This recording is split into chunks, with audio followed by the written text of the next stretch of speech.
I interviewed Daniel Goodson yesterday. Daniel is a learner of English who started his own podcast in English many years ago.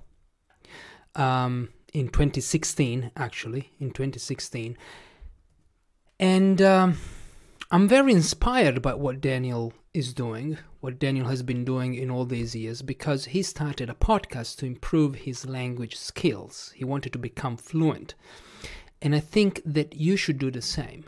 I really think that you should do the same, because podcasting can help you solve many of the language problems you have, especially if you live in a non-English speaking country. If you're living in France, Italy, Spain, Japan, Brazil, the only time you could talk in English probably is when you are in a classroom with other students of English, or maybe at work, but you don't have a lot of practice opportunities.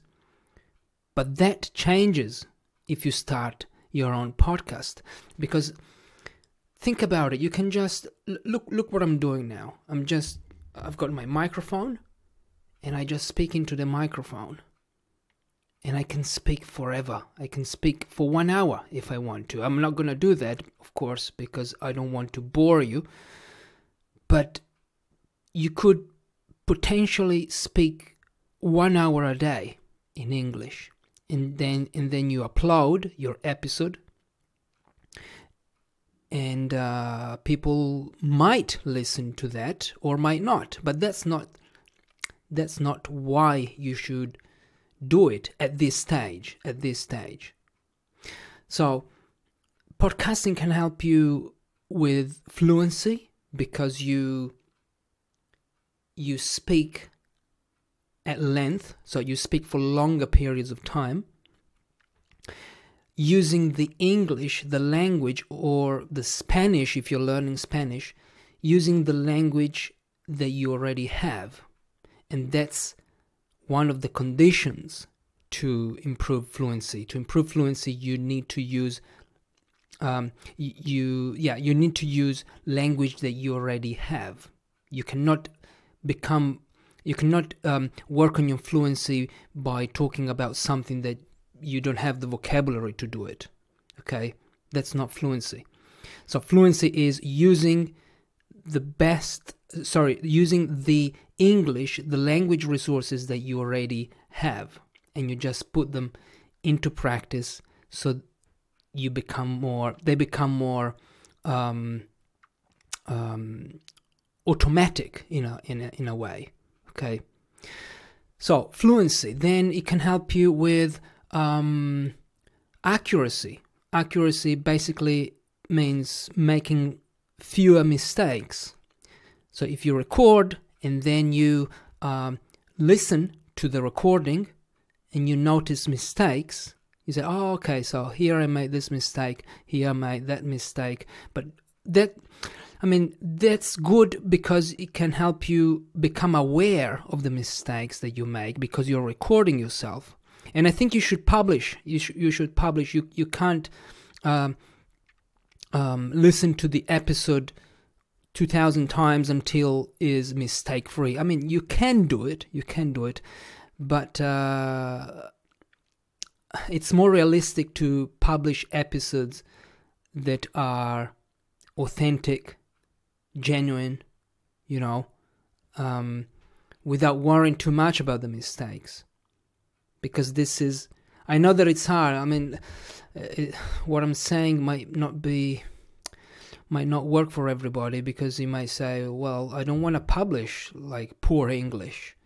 But remember that you're doing this for practice. You're not doing this because you want to become a content creator, a famous content creator. No, you're doing it to practice your English.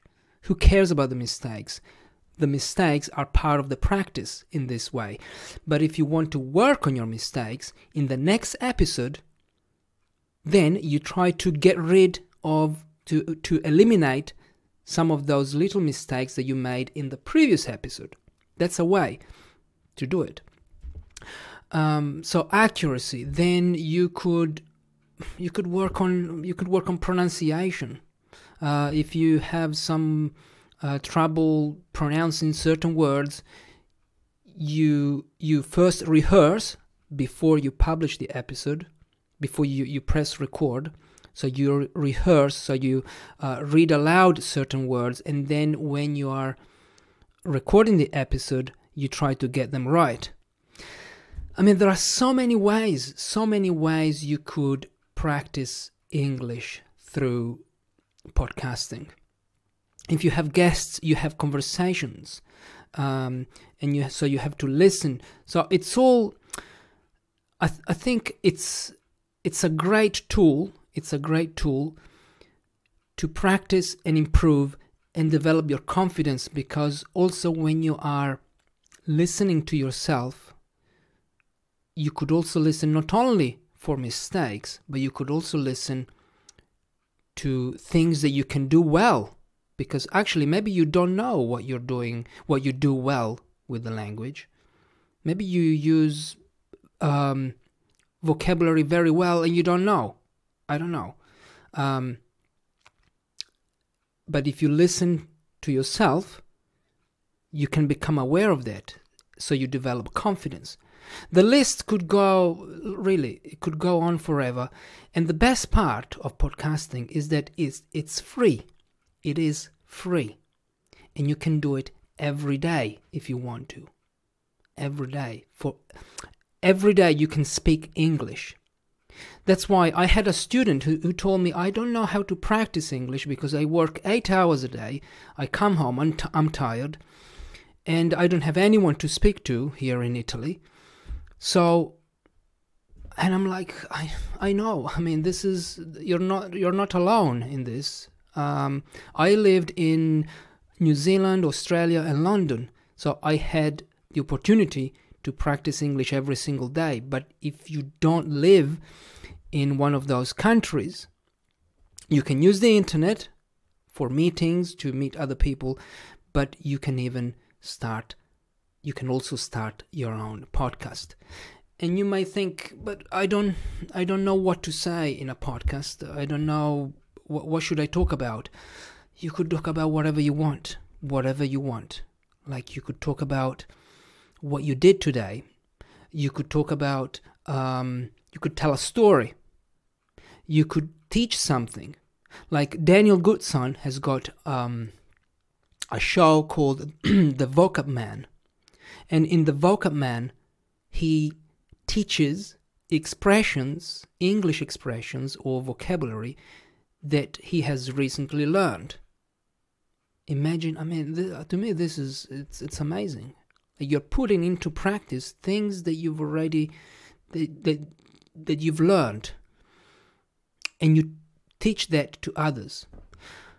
You could also, it's great for practice, but it's also a fantastic way to inspire other people with your stories, because, you have your stories, you've been living on this planet for a number of years, so you have some experience in, I don't know, maybe you've done something extraordinary, maybe not, maybe you're the most boring person in the world, like me. No, I'm joking. And you could do wherever you want on a podcast or a YouTube channel. Also YouTube channel. If you don't mind being on camera, you could start a YouTube channel. And I mean, it's do it. All right, do it. And if you do it, please let me know if you need help with that. I might be able to answer some of your questions. And because this is what I've done, right? I started a podcast in 2021, so at the beginning I was not very confident, but now, I can't wait to start to record another episode. So let me know what you think about this. Let me know if I'm maybe, you know, maybe podcasting is not for everybody. I understand that. But it's really, it could be a solution to many language problems, and many also those limits, because you might have you have limited practice opportunities which you can expand, you can extend by starting your own show. I hope you will do it. And if you have any questions, just let me know. Bye-bye.